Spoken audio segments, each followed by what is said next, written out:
Dans la vidéo précédente, nous avons vu l'onglet Layout Settings. Nous allons dans cette vidéo nous intéresser à l'onglet Ad Management.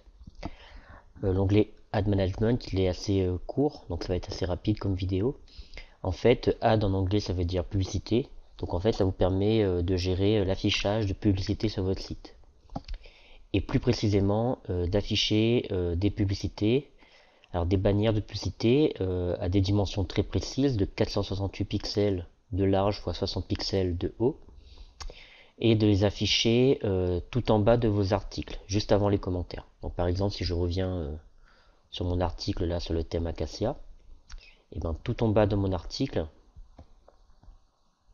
donc ici, après le résumé et après les boutons là, donc juste en dessous ici, ça vous permet de rajouter une bannière publicité. Alors moi j'avoue que j'utilise assez rarement cet onglet là pour ajouter des publicités. Si j'ai besoin d'ajouter des bannières, je le fais de manière manuelle ou en utilisant d'autres plugins. J'ai pas pris l'habitude d'utiliser cet onglet là, mais ça peut être très utile. Bon, le seul inconvénient, c'est que ça fonctionnera bien uniquement avec ces dimensions là.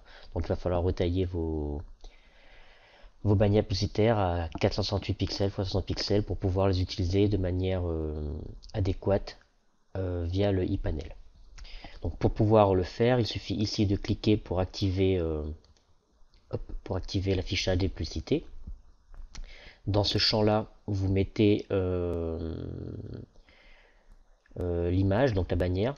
Il suffit de cliquer ici et de mettre le lien vers votre image que vous avez au préalable téléchargée sur votre serveur, ou bien une image qui est affichée sur un autre site. Dans ce deuxième champ ici, vous mettez l'URL de destination, c'est-à-dire quand le visiteur va cliquer sur l'image, vers quelle page web, vers quelle adresse web il sera redirigé. Et il y a enfin une dernière option ici qui est intéressante si vous êtes inscrit à la plateforme de publicité AdSense de Google. Il vous suffit ici de rentrer votre code AdSense qui vous est donné lors de votre inscription sur Google AdSense, et automatiquement les visiteurs verront des publicités en rapport avec votre blog et en rapport avec leur centre d'intérêt s'afficher en bas de chacun de vos articles.